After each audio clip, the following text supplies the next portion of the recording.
हाय फेप lovers, welcome back to my channel. Video को start करने से पहले अगर अभी तक आप में से किसी ने मेरे चैनल को सब्सक्राइब नहीं किया है तो प्लीज़ चैनल को सब्सक्राइब, वीडियो को लाइक और नीचे कमेंट करते हुए ज़रूर बताइएगा कि आज का पार्ट आप लोगों को कैसा लगा। तो चलिए आगे बढ़ते हैं और please let me love you again के नेक्स्ट पार्ट को स्टार्ट करते हैं। कुछ गड़बड़ हो गई है, छोड़ो आगे बढ़ते हैं। लास्ट पार्ट में भी देखा था कि यहाँ पे विंग जो था ना वो ड्रंक हो चुका था और ड्रंक होने की हालत में उसने बार में थोड़ा सा, ज़्यादा नहीं थोड़ा सा तमाशा भी किया था। लेकिन हाँ, उसका खामियाजा किसी स्पेशल पर्सन को नहीं भुगतना पड़ा। बस वो बारटेंडर पर एंग्री हो रहा था कि उसने वेसांग को कॉल नहीं किया। और एट द एंड लैनवांग जिसको बोल देता है कि तुम्हें जिसने घर लेके जाना है वो आ चुका है। विंग इस वॉइस को पहचानता था। उसने बारटेंडर की तरफ देखा एक अजीब निगाहों से, जैसे कि वो देखना चाहता हो कि क्या आवाज़ इसने निकाली। नहीं, ये इसकी आवाज़ नहीं हो सकती। उसने टर्न किया और उस वॉइस की तरफ देखा जहाँ से वॉइस आई थी, और वहाँ देखने के बाद वो तो एकदम सरप्राइज्ड हो चुका था। उसके लिए ये एक बहुत बड़ा सरप्राइज़ था कि मतलब लहनवांग जिसको लेने आया था उसने एक प्यारी सी स्माइल के साथ लहनवांग जी की तरफ कदम बढ़ाए। उसके बाद उसके फेस को अपने इंडेक्स फिंगर से जगह जगह छुआ, देखने के लिए कि ये सच है या फिर झूठ, कहीं वो सपना तो नहीं देख रहा है ना। ये सोच के उसके फॉरहेड पे, उसके नोज़ पे, चीक्स पे, सब जगह उसने ना इंडेक्स फिंगर से अपनी टच किया था। लैनवांग जी ने उसके हाथ को पकड़ा और नीचे किया। उसके बाद बोला, क्या कर रहे हो तुम? मैं लैनवांग जी ही हूँ। क्योंकि कहीं ना कहीं विंग के एक्शन से लैनवांग जी समझ चुका था कि एक्चुअल में क्या हो रहा है, इसलिए उसने उसको श्योरिटी दी कि मैं लैनवांग जी ही हूँ। विंग ने लैनवांग जी से बोला, तुम यहाँ कब आए? आई मीन क्यों आए? क्या तुम्हें पता था मैं यहाँ पे हूँ? तो यहाँ पे लैनवांग जी ने आंसर किया, तुम्हारा पार्टनर इस वक्त बिजी है, इसलिए उसने मुझे यहाँ भेजा है। अब घर चलो, इतनी रात में मैं तुम्हारी वजह से यहाँ पे आया हूँ। कि तुम्हें बिल्कुल भी चिंता नहीं है? चिंता भी किसे होगी? ऐसा कह के उसने विंग के हाथ को पकड़ा और बाहर की तरफ बढ़ना स्टार्ट किया। लैनवांग जी को विंग के नए घर के बारे में कुछ नहीं पता था, तो उसने बाहर आके लैनवांग जी से विंग से पूछा कि तुम्हारा नया घर कहाँ है, मुझे एड्रेस बताओ, हम चलते हैं उधर। तो यहाँ पे विंग ने अपने पॉकेट से कीज़ निकाली, कार कीज़, उसको लैनवांग जी के आगे ऐसे लटकाते, मतलब छल्ले को पकड़ा जो पीछे से प्रेस करके करते हैं, बटन वाला जो होता है, उसको पकड़ के उसने चाबी को ना विंग लैनवांग जी के आगे घुमाया। लैनवांग जी ने कंफ्यूजिंगली विंग की तरफ देखा तो विंग ने बोला, मुझे पता है तुम्हें ड्राइव आती है, मैं अपनी कार लेके आया हूँ, चलो हम घर चलते हैं।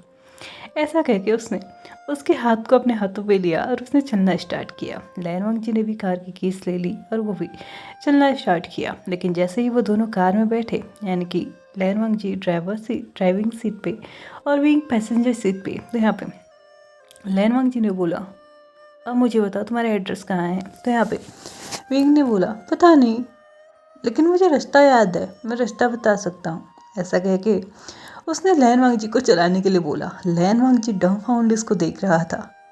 ये क्या मतलब, एड्रेस याद नहीं है, रास्ता याद है, क्या मुझे रात भर ऐसे घुमाते रहेगा? ये सोच के उसने अपना फ़ोन निकाला और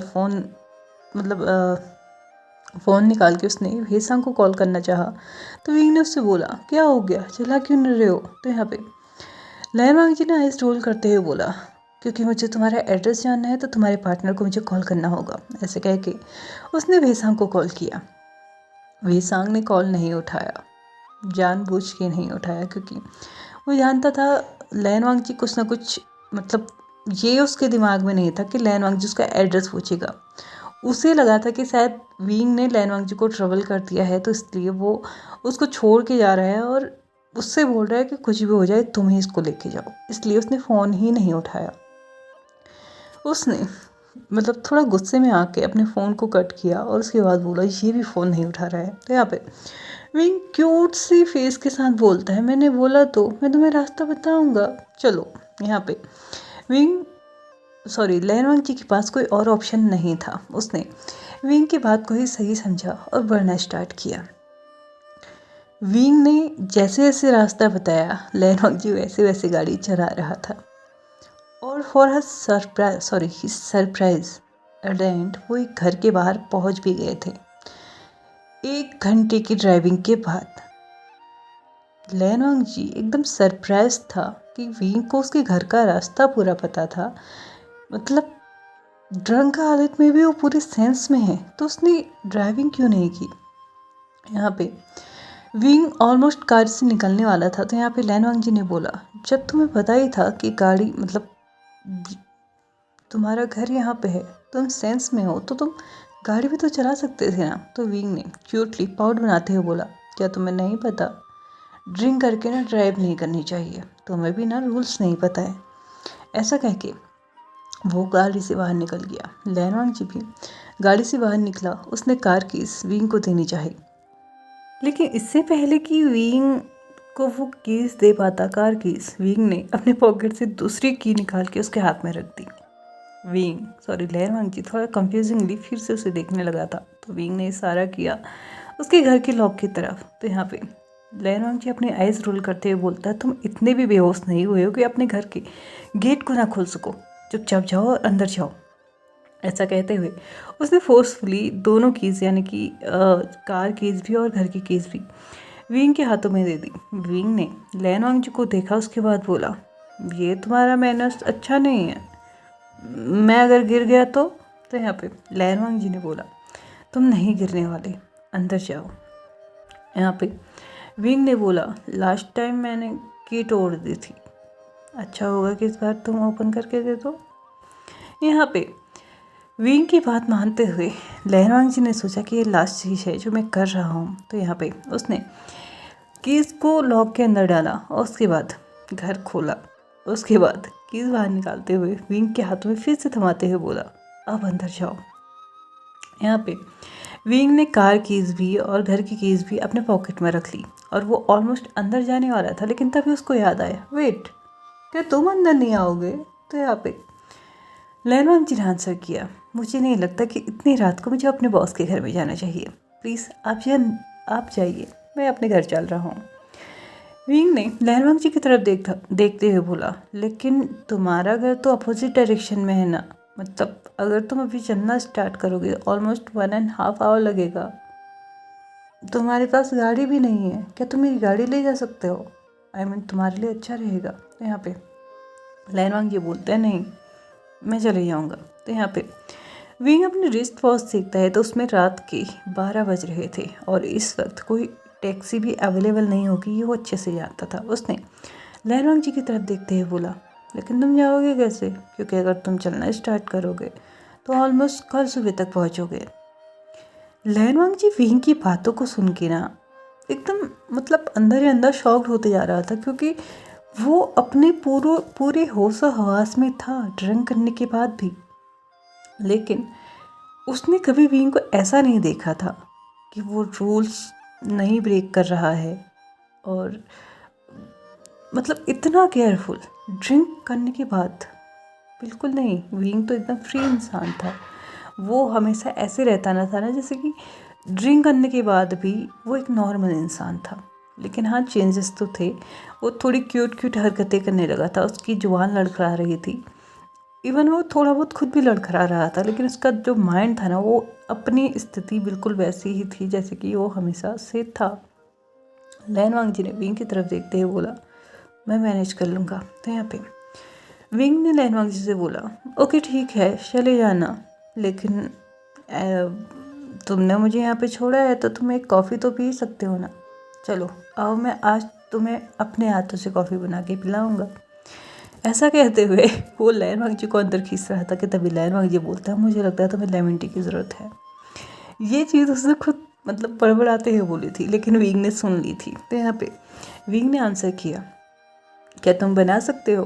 तो यहाँ पे लेनवांग जी जिसका कदम ऑलमोस्ट अंदर जाने वाला था, उसने उस चीज़ को वहीं पे रोक दिया। उसके बाद बोला, व्हाट, तुम्हारे घर में भी मैं काम करूँ। तो यहाँ पे लेनवांग जी ने विंग ने आंसर किया, ये कोई बहुत बड़ा काम नहीं है, गर्म पानी, उसमें थोड़ा सा शुगर, थोड़ा सा सॉल्ट और लेमन, बन गया नींबू पानी। मुझे लेमन टी की ज़रूरत ही नहीं है, नींबू पानी से काम चल जाएगा। यहाँ पे लेनवांग जी विंग की तरफ देखते हुए बोलता है, गर्म पानी, ये कैसी कैसी रेसिपीज इसने ट्राई कर रखी हैं। लेकिन कहीं ना कहीं वो भी अच्छे से जानता था कि इस वक्त अगर वो घर से निकलेगा विंग के, तो ऑफ कोर्स सबसे पहला प्रॉब्लम उसे टैक्सी ढूंढने में प्रॉब्लम होगी। दूसरा, टैक्सी मिल भी जाएगी तो टैक्सी वाला डिमांड ज़्यादा करेगा, मतलब पैसे की। तीसरा, अगर टैक्सी नहीं मिली तो या फिर उससे अराउंड ऑफ कोई होटल देखना होगा या फिर उसे पैदल जाना होगा। मतलब कि कहीं ना कहीं से उससे कुछ ना कुछ लॉस तो होना ही है। इससे अच्छा है कि चुपचाप, अगर थोड़ा सा विंग और प्रेशराइज करता है तो यहाँ पे रुकने के लिए तैयार हो जाएगा। ये उसने अपने मन में सोचा था। विंग ने उसको अंदर लिया और यहाँ पे विंग के घर के अंदर जाते ही लैनवांग जी एकदम सरप्राइज्ड था। इतना नीट एंड क्लीन, और वो भी विंग का घर, इम्पॉसिबल। लेकिन उसे थोड़ी देर में याद आता है विंग के पेरेंट्स भी तो हैं, शायद उन्होंने किया होगा। लेकिन जैसे जैसे वो अंदर बढ़ रहा था उसने देखा कि इस घर में ज़्यादा रूम्स भी नहीं हैं। मतलब 2 बेडरूम्स हैं, एक स्टोर रूम है, एक किचन है, एक हॉल है और एक हॉल से अटैच एक लॉबी है, मतलब बरामदा टाइप का है। इसके अलावा कुछ भी नहीं है। तो यहाँ पे उसने सोची कि शायद एक विंग का बेडरूम होगा और एक विंग के पेरेंट्स का। लेकिन जो भी है, जैसा भी है, ये घर बहुत ज़्यादा क्लीन है। यहाँ पे विंग डायरेक्टली किचन में जाता है और वो धीरे धीरे कॉफ़ी बनाना स्टार्ट करता है। और ख़ुद के लिए उसने नींबू पानी बना लिया था। ऑफ कोर्स हैंगओवर हो रहा है तो उसको तो शांत करना ही होगा। लेकिन ये चीज़ें इतनी आसान भी नहीं थी। यहाँ पे विंग जो ड्रंक हालत में थे ना, उसकी वजह से वो थोड़ा बर्तन गिरा रहा था, कभी कुछ गिरा रहा था, मतलब बहुत ज़्यादा आवाज़ कर रहा था। लैनवांग जी डर में था कि कहीं इसके पेरेंट्स ना जग जाए। और यही डर एक और चीज़ को पनपा रही थी उसके अंदर कि कहीं उसके पेरेंट्स उसे देख लेंगे। तो यहाँ पे ना चीज़, भले ही विंग ने उसके साथ कुछ भी किया हो, लेकिन उसके पेरेंट्स यानी कि विंग के पेरेंट्स ने ना हमेशा उसे अपने बेटे से ज़्यादा माना है। और कहीं ऐसा ना हो कि आज उन्हें फिर से देख के ना वो वीक पड़ जाए।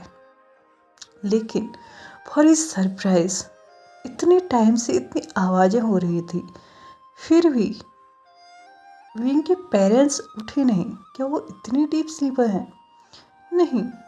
लैनवांग जी ने उन्हें बहुत बार देखा था, बहुत बार जाना था। तो लैनवांग जी बहुत बार उनके घर में भी रुका था। इवन लैनवांग जी कभी अपने कमरे से उठ के बाहर भी आ जाए ना, तो इतनी सी आहट में ही विंग की माँ उठ जाया करती थी। लेकिन आज इतनी आवाज़ में भी वो कैसे नहीं उठ रही है? यहाँ पे विंग ने जैसे तैसे कॉफ़ी बनाई, लैनवांग जी को दी और लेमन जूस बनाया, जो कि उसने साइड रख दिया। उसके बाद उसने इमीडिएटली उस किचन को क्लीन किया। लैनवांग जी को लगा कि शायद अपने पेरेंट्स को वो ट्रबल नहीं देना चाहता कल सुबह सुबह, इसलिए उसने ये सब कुछ कर दिया, मतलब साफ़ कर दिया। विंग ने उस लेमन जूस को वहीं पे रख दिया और वो लिविंग एरिया में आ चुका था। लैनवांग जी भी उसके पीछे पीछे आ गया था। उसने लैनवांग जी की तरफ देखते हुए बोला, क्या तुम्हें घर अच्छा लगा? तो यहाँ पे लैनवांग जी ने बोला, हाँ अंकल आंटी ने घर बहुत साफ रखा है। लैनवांग जी का ऐसा बोलना ही और विंग का फेस उतरना ही और लैनवांग जी का ये नोटिस करना, सब कुछ एक साथ हुआ था। विंग ने डीप सांस ली और उसके बाद बोला, सही कह रहे हो, बहुत साफ है। यहाँ पे विंग ने लैनवांग जी की तरफ देखते हुए बोला, तुम्हें ऐसी चीज़ें पसंद थी ना? तुम्हें हमें साफ सफाई चाहिए थी। तुम्हें चाहिए था कि मैं हमेशा वैसा बनूं जो अपनी ही चीज़ों का हद से ज़्यादा ख्याल रखता हो। तुम्हें चाहिए था कि मैं हर एक चीज़ की केयर करूं, छोटी से छोटी चीज़, बड़ी से बड़ी चीज़। देखो मैं तुम्हें कुछ दिखाऊं। ऐसा कहते हुए उसने लैनवांग जी का हाथ पकड़ा और उसने एक कॉर्नर पे लेके गया, जहाँ पे उसने देखा कि विंग ने जो है ना कुछ ऐसी चीज़ें तक वहाँ पे मतलब उस कॉर्नर पे सजा के रखी थी, जो कि ऑलमोस्ट 2, 2.5, 3, 4 साल पुरानी ऐसी चीज़ें। जैसे कि उसके एग्ज़ाम के जो पेपर्स थे और जो पेन रिमेनिंग बच जाती हैं वो, और कुछ फ़ोटोज़ वगैरह, मतलब बहुत सारी चीज़ें थी जो यहाँ पे पुरानी थी। और लहरवांग जी को उम्मीद ही नहीं थी कि विंग इन चीज़ों को संभाल के रख सकता है। यहाँ पे विंग लहरवांग जी की तरफ देखते हुए बोलता है, तुम चाहते थे ना मैं ऐसा बनूं, देखो मैं आज ऐसा बन गया हूँ। तुम चाहते थे ना कि मैं अपने बलबूते पे कुछ करूँ, देखो आज मैं एक कंपनी को रन कर रहा हूँ। हाँ, एक पार्टनरशिप में कर रहा हूँ, लेकिन कर रहा हूँ। तुम चाहते थे कि मैं अपने खुद का कुछ करूं। तुम्हें जान के हैरानी होगी कि ये घर मैंने खरीदा है अपनी इनकम से। मैं सब कुछ कर रहा हूँ जो तुम चाहते थे। प्लीज़ एक मौका, सिर्फ एक चांस। आई प्रॉमिस मैं कम्प्लीटली ऐसा बन जाऊँगा जैसा तुम चाहते हो। प्लीज़ एक मौका दे दो। लहरवांग जी ने विंग की तरफ देखा, उसकी आंखों से छलक रहे उन आंसुओं को देखा जो कि उसके गालों तक पहुंच चुके थे और बहुत जल्दी ही उसके गालों से नीचे गले तक पहुंचने वाले थे। लेकिन लहरवांग जी को याद आते हैं वो दिन जब विंग उसको फॉर ग्रांटेड ले रहा था, मतलब जानबूझ के उसके साथ ब्रेकअप करने के वो बहाने ढूंढ रहा था। अगर तब उसने ये सब कुछ नहीं किया होता तो आज ये सब कुछ नहीं हो रहा होता। वो अपना बेबी नहीं खोता, उसकी मैरिटल लाइफ इतनी फेक नहीं होती। जो भी है, जैसा भी है, पास्ट लाइफ में उसने जो कुछ भी झेला है वो नहीं झेलना पड़ता। उसने विंग की तरफ देखा, उसके बाद बोला, तुम चेंज हो चुके हो, लेकिन मेरे लिए चेंज हुए हो ये मत बोलो। तुम्हें चेंज होना होता ना मेरे लिए तो तुम पहले ही हो चुके होते। और रही बात तुम्हें एक मौका देने की, आई एम सॉरी, मैं ये नहीं कर सकता। मैं ऑलरेडी बहुत कुछ फेस कर चुका हूँ, अब और उम्मीद हिम्मत नहीं है मुझ में, नहीं कर सकता मैं। तुमने जो मेरे साथ किया है ना विंग, उससे मैं कभी नहीं भूल सकता, कभी भी नहीं। तुम ये तो क्या, तुम वो हर एक चीज़ करके देख लो जो तुम्हें लगता है कि मुझे पसंद थी। मैं चाहता था कि तुम वैसा बनो, मैं फिर भी तुम्हारे पास नहीं आऊँगा, कभी नहीं। क्योंकि तुम वो इंसान हो विंग जिनने मुझे तोड़ा था, मेरे गुरूर को तोड़ा था। मुझे तकलीफ थी, कोई प्रॉब्लम नहीं थी मुझे इसमें भी, लेकिन तुम्हारी वजह से जो मैंने झेला है ना, वो तुम सोच भी नहीं सकते। काश ये चीज़ें तुमने कुछ साल पहले बोली होती, एटलीस्ट ज़्यादा ना सही उस दिन आते जब मेरी शादी हो रही थी, तो शायद फिर भी चीज़ें अंडर कंट्रोल होती। आज तुम्हें लग रहा है कि तुम्हें मेरी ज़रूरत है तो तुम मेरे पास आ गए, तुम मेरे पास आने की कोशिश कर रहे हो। लेकिन तब का क्या जब मुझे तुम्हारी ज़रूरत थी, उस टाइम का क्या जिस वक्त मुझे सबसे ज़्यादा तुम्हारी ज़रूरत थी। मेरे अंकल तुम्हें कभी भी पसंद नहीं करते थे विंग, मैं उनसे लड़ता था, उनसे झगड़ता था सिर्फ तुम्हारे लिए। मैं अपनी चीज़ों को छोड़ता था तुम्हारे लिए। मैंने तुम्हें बदलने की, तुम्हें हर एक चीज़ की कीमत समझाने की बहुत कोशिश की, लेकिन एट द एंड मैंने ही तुम्हें खो दिया।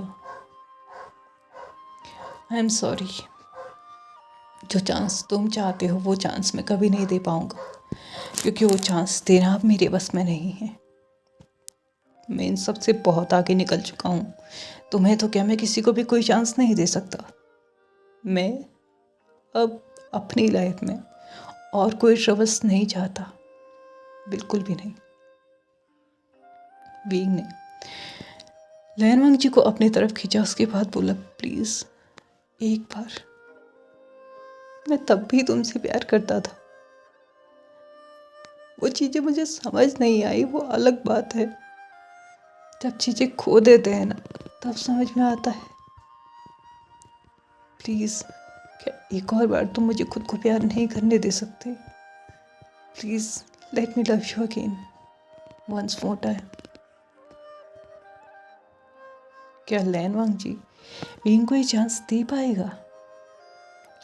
ये तो हम जानेंगे आने वाले एपिसोड्स में, क्योंकि अभी मेरा टाइम हो चुका है इस पार्ट को यहीं पे ख़त्म करने का। तो चलिए फ्रेंड्स, आज के इस पार्ट को हम यहीं पे ख़त्म करते हैं। वीडियो पसंद आया तो प्लीज़ लाइक से सब्सक्राइब एंड कमेंट करते हुए जाइएगा। Thank you so much for watching my video and bye bye.